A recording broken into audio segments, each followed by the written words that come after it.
once met this dude named Matt when I was out with friends at a bar one summer. I was out with a big group, and Matt and I made friends at the bar, vibing over the Cubs game that was on. My group kind of dispersed away from me as I spoke with Matt, so it wasn't like Matt really spoke to any of my friends. We ended up exchanging Instagrams, and he had a decent amount of followers on Instagram, and his pictures made him seem like a normal 20-something-year-old dude who likes to go out, travel, and stay active. After we exchanged info, I went to go find my group. Honestly, whenever you bro out with another guy while you're at a bar, the odds of ever actually contacting each other again after exchanging info are slim to none. You always act like you'll hit them up, but come the next day when you're sober, you just have no interest. Well, the next day, which was a Saturday, I went out to another bar/restaurant with my friends. This was an outdoor spot on the water. It was for my friend Tyler's birthday. I put something on my Instagram story as we all sang at the bar for him. After about an hour, we were done with dinner and just hanging around the outside section of the bar, and I got a tap on my shoulder. I turned around, and it was Matt. He dabbed me up with a smile and said this was his favorite Saturday night spot. I introduced Matt more officially to my friends this time, saying, "You guys remember Matt?" Even if they hadn't really spoken to him, they did see him the night before. Well, as the night went on, Matt kind of hung around for a while, and it was fine because everyone was drunk, including him, and everyone was just having a good time. The next time I saw Matt was when he invited me golfing on a hot day. Honestly, I suck at golfing, but it's something I want to get better at, so when he invited me early one Sunday morning, I went. I think it was literally the following weekend after I saw him last. It was just him and I going. I tried to get a couple of my friends to go, but they were too hungover and said it was too early. Matt and I just vibed playing golf. I think it was only 9 holes. It took us like 2 hours. Afterwards, we got food, and then I went home to relax before work the next day. I saw Matt one more time out after that, before he invited me on a hiking trip with him to Arizona. Honestly, Arizona and the Grand Canyon were always on my bucket list. I just checked the dates with work and confirmed I was able to go first, and I was an immediate yes. I asked Tyler and a couple of other friends to come with, but they were heavy no's. They said they couldn't get the time off work and needed to save money, the typical responses from any of my friends when I try to get them on a trip. I asked Matt if any of his boys were going, and he said nah, he was going solo dolo. I actually hadn't met any of Matt's friends yet. His Instagram painted him as this super popular guy though, so I didn't find it weird. We flew out on August 15th, and our return flights to Chicago were August 18th. We landed at night. Matt rented a car for the weekends, and on the way to the Airbnb, we stopped for food and alcohol. By the time we got to the Airbnb, it was late. We had a couple of beers when we got there, and I could tell that Matt was down to stay up longer, but I was admittedly shot and wanted to go to sleep. This was when I realized there was only one bed in the Airbnb. I had never asked him to confirm that there were 2 bedrooms. When I brought it up, he pointed to the couch I was sitting on and said it's a pull-out couch. He then said relax and that he's not going to charge me for the Airbnb. Honestly, a free stay in Arizona, I couldn't complain about the couch. I pulled out the sofa bed, set up the sheets, and went to sleep. It was surprisingly comfortable. In the middle of the night, I woke up to Matt walking through the living room to the kitchen to get water. I'm a light sleeper. The sound of a pin drop will make me wake up. I rolled over and went back to sleep. The next morning, Matt woke me up early. It was a sunny, gorgeous day, and we drove straight to the Grand Canyon. I had no idea just how massive it truly was, or how many individual trail options there were. We hiked the Bright Angel, I think. I didn't realize how out of shape I was until that day. Matt was perfectly fine, laughing and telling me to keep up while I was dripping in sweat and out of breath. We took numerous breaks, which we used to take a million amazing pictures. It was beautiful. Eventually, we got back to the car. We had been hiking for over 2 to 3 hours, and I needed food. We stopped by a deli on the way back.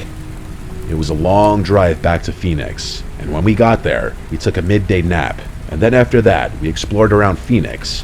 And of course, in Matt fashion, we drank at multiple bars. I barely knew the guy, but I could already see he liked his alcohol. Fast forward, we got really, really drunk. But I think I got drunker, and I'm not sure how, because Matt was downing as many drinks as me. We had to leave the rental on the street and Uber back to the Airbnb. It was late. Time flew by somehow. I don't remember much besides Matt blasting music in the Airbnb for a bit and my plugging my phone in next to the couch. I guess I just went to sleep after that. That night, I woke up randomly, probably a couple of hours after I fell asleep. My bladder was about to explode, and my mouth was drier than the Grand Canyon. I got off the couch and headed toward the bathroom, but I heard something. A crack in the floor, like a crack from pressure. I scanned around the dark room with my eyes and saw nothing, so I went to the bathroom. While I was in there, midstream, I heard a door clicking shut. It had to be Matt's bedroom door. When I finished peeing, I went to try Matt's door, but it was locked. I knocked on the door, but there was no answer. Whatever, I went back to the couch and fell back asleep pretty easily. The next morning, I woke up at like 8 a.m., head throbbing.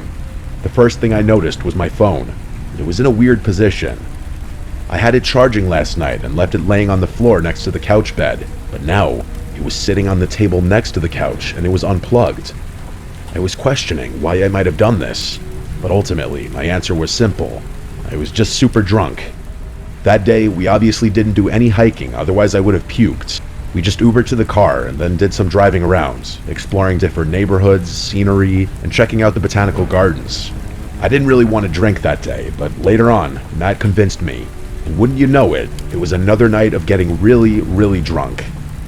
Our flight was at like 1 p.m. the following day, so at least we didn't have to worry about getting up really early. We got back to the Airbnb late again. I'd say between 1 and 2 a.m. this time. Matt insisted on letting me sleep in the bed that night, just because it was fair. Honestly, I didn't argue. I eventually took my bag to his room and then said goodnight and shut the door. I didn't lock it. Not that it mattered, because the locks from what I remembered had those doorknobs with locks that you could easily unlock with like a butter knife or something. I wish I could say the story ended there and that we went home in peace the next day. Well, I woke up that night, probably not long after I fell asleep. I didn't know what woke me up at first. It's like waking up to a sound, but you didn't fully consciously hear that sound because you were still technically asleep when it caused you to wake up. I looked around the room, and then for my phone. My phone was missing. I had it plugged in next to the bed, and had the phone on the bed next to me, but now the cord was just dangling from the outlet to the ground with no phone. How could this happen again? I looked on one side of the bed on the floor, and then the other, and I jumped up and screamed at the top of my lungs when I saw Matt laying face down, sprawled out on that side of the bed on the floor. He looked up, looking like he'd just woken up from a deep sleep. I shouted, "What are you doing?" He looked around the room, acting confused, like he didn't know how he got there. He stood up and said that he must have been so blacked out that he just walked in here to go to bed, but then remembered I was in the bed and he crashed on the floor. But that didn't make sense because he was on the side of the bed further from the door. I then accused him of taking my phone, and he played dumb. He said I should check under the bed, maybe it fell. Then he got on his knees, looked under the bed, and instantly said, "Bro, here it is," and he pulled it out from under the bed. I looked at him, and I genuinely felt like I was staring at a different person now. Who was this guy? Did he really try getting into my phone twice? I told him I'll just go back to the couch, but he insisted he would, and then he left the room. You bet your ass I locked the door this time. If it weren't for the phone, sure, I'd just see it as he was really drunk and did something goofy, like come pass out on the floor, but I was detecting bullshit there. He took my phone, and I know it. Since I was still kind of drunk, I didn't really have much trouble falling back asleep. Once again, I wish it ended there, but it didn't. I woke up one more time that night, and this time, I quickly realized why. At the foot of my bed was Matt standing there, but all I could really see was his silhouette. For some reason, I didn't jump or scream this time. He sat down on the bed and started rubbing my foot, and that's when I screamed at him to get out. He wouldn't move, so I had to physically push him off the bed and out the bedroom door. I started packing my clothes into my bag, and then quickly packed all my toiletries and whatever else I packed. He didn't say a word. He sat upright on the couch watching me like a creepy NPC the entire time. It was the most unsettling part. I called an Uber to the airport. I wasn't staying there another minute. He didn't try to stop me. I got to the airport just as the sun was starting to rise, and as hard as I tried to sleep, I couldn't. My mind was just racing. I waited there the entire time for the flight. I paid like $35 to change my seat so I wouldn't be next to Matt. I looked out the window the entire time the plane was boarding so I wouldn't have to make eye contact with him. I didn't tell any of my friends until later that day. I just needed time to process and digest everything. A couple of my friends said, "See, I told you he was weird," and pointed out that both times we ran into him, he was alone. It got me also thinking that the only reason he ran into me at the outdoor bar was because he saw my Instagram story and probably came there. Actual stalker behavior. I blocked his number and Instagram, but before doing so, I went to one of his older Instagram posts where he was with friends. No one was tagged in the picture, but I looked at the comments, and there was one comment from a guy who looked like he was in the picture. I saw that Matt wasn't even following him or vice versa. I took it upon myself to DM the guy, asking if he was still friends with Matt. The guy responded back within 10 minutes, saying this: "Nah, guy's a freak, run away." From there, he told me about his own experience along with the other guys who used to be friends with him, who all had to cut him off. The guy untagged himself for Matt's photo, but he said he can't forcibly get him to take down the picture. He wasn't surprised at all when I told him what had happened in Arizona, and the guy's response was, "Guy should be in jail." It's crazy that I thought Matt was just a normal dude who was looking for a bro, but he ended up being a potentially dangerous predator. I still just want to know what he was trying to access on my phone.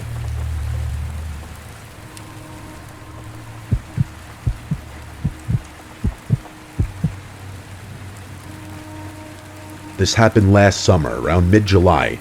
I was home from college for a few weeks, and I was just trying to enjoy the break before my next semester started.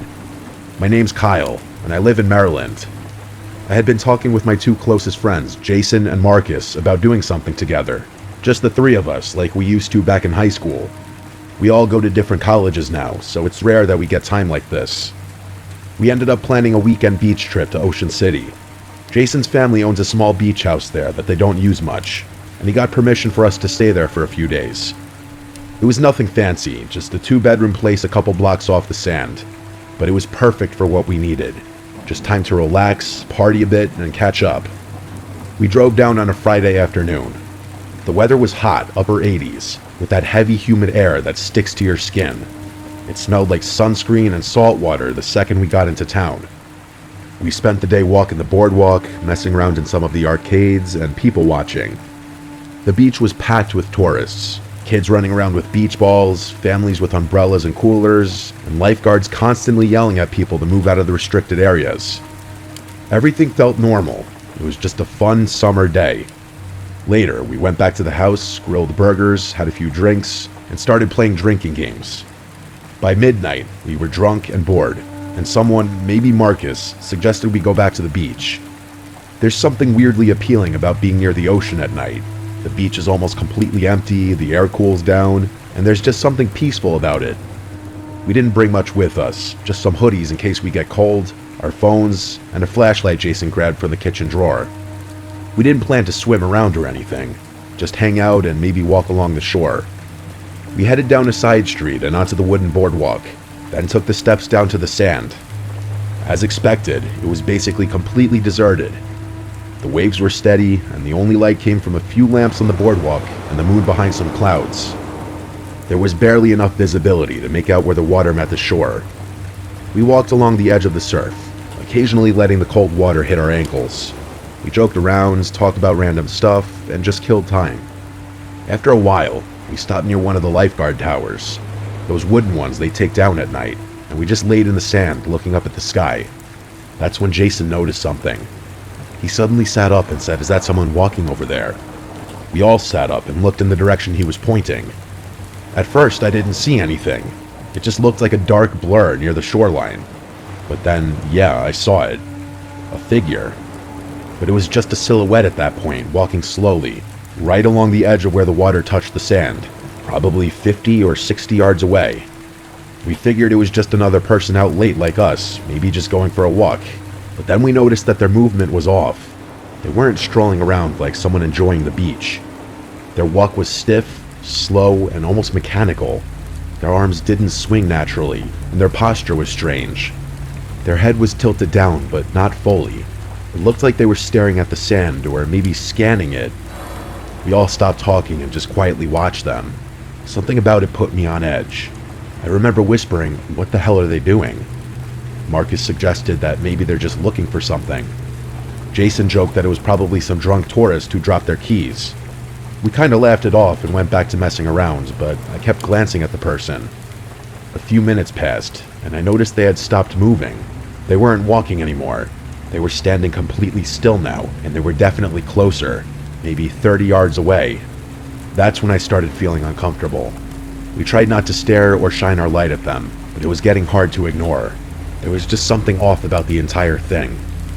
Marcus finally said, "They've been standing there for like 5 minutes.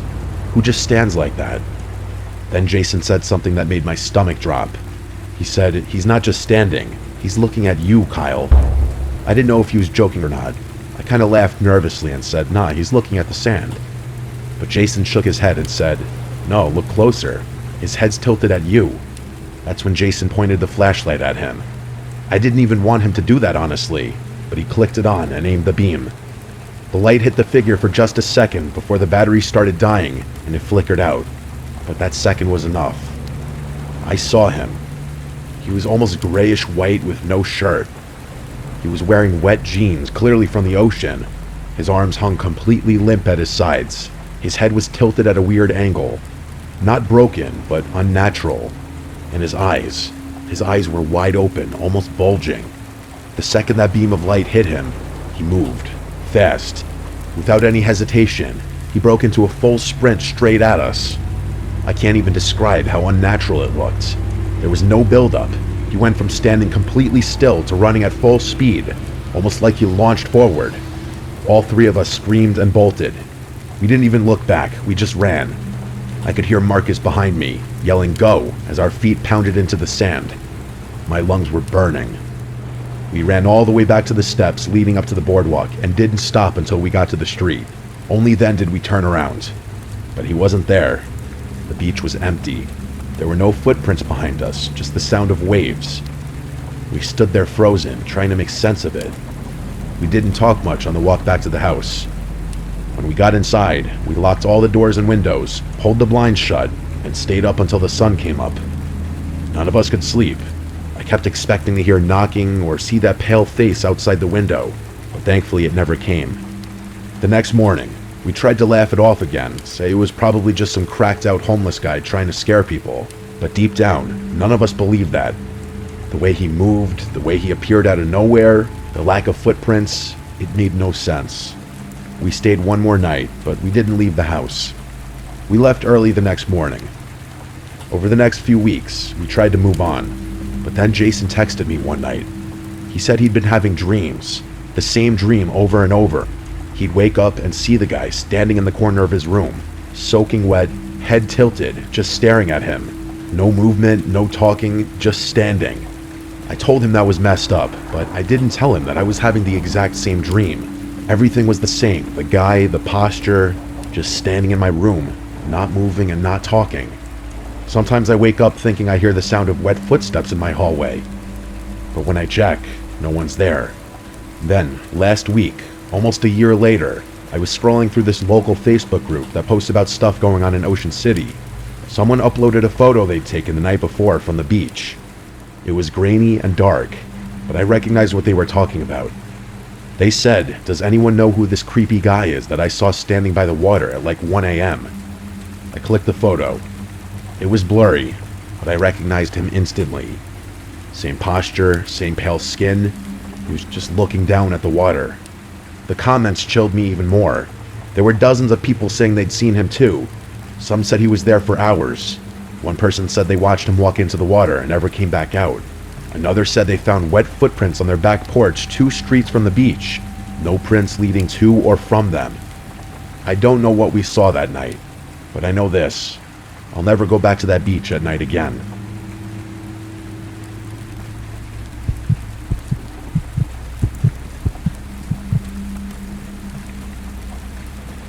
I grew up in Massachusetts, and every summer since I could remember, I would spend the 3 months in a classic coastal New England town. You know the type if you've been in that area of the country. I had a big group of friends who always did the same thing, and we would get up to all kinds of shenanigans every day after our respective jobs. I was 19 years old when this happened, like most of my friends, and I had just gotten off of a dockboy job I had. So like any other night, I texted my friends what the plan was, and picked up my friend, who I'll call Emerson, from his job to go get alcohol, as he was the one with a fake ID. We got the alcohol and went back to the small town where we lived. We decided to get on my family's boat that I was able to take out on my own, to have some beers while we wait for everyone else to finish what they were doing. We drove around the little peninsula we were on to this place where a lot of people anchor and hang out. There were a couple of boats anchored already, and it was about 7 p.m., but it still wasn't unusual. We found a spot between the two boats, threw the anchor down, and just chilled and drank. We were having a nice time, listening to the music from the boat to our left, when the one to our right decided to leave, and then eventually the other boat's music shut off. We thought they were going to leave as well, so Emerson and I, in our new drunken state, began to groan and yell to turn the music back on to keep the party going, and a bunch of other stupid stuff like that, but it didn't happen. We were sitting on the bow and started to drink again, before Emerson said, "Dude, look." I turned around to look at the boat and saw 3 people standing on the edge, just looking at us. My first reaction was to laugh because I was drunk, and then I turned back around, but Emerson kept staring at them. Now, admittedly, I don't have a great sense of danger. I tend to be optimistic and lighthearted about most things, but Emerson was obviously uncomfortable. I told him not to worry about it. They were probably just trying to get a better look or something, but he kept looking with an uncomfortable look on his face, which I didn't get at the time. At this point, it's pretty dark, nothing illuminating the area but the lights from their boat, and therefore you couldn't really see who it was, just the silhouettes of these people.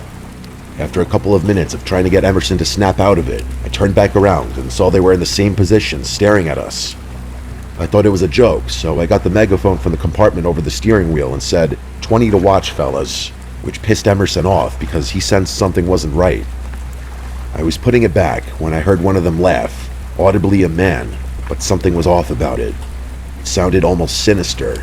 It was slow and low, and it was kind of raspy. It was at that point that I started to feel uncomfortable. Emerson got up and said, "Let's get the hell out of here, bro, this ain't right," but I responded that it was fine. Right after that, we heard 2 splashes in the water from their direction and saw that only one silhouette remained on the boat.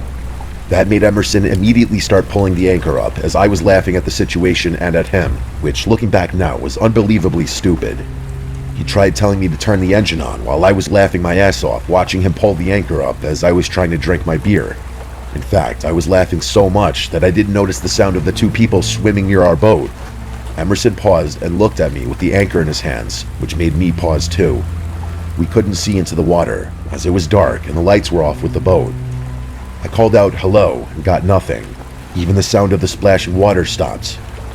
Right after that, I simultaneously heard Emerson yell, "Oh shit," and a sudden splash of water behind me before I turned and saw someone trying to climb onto the back of our boat.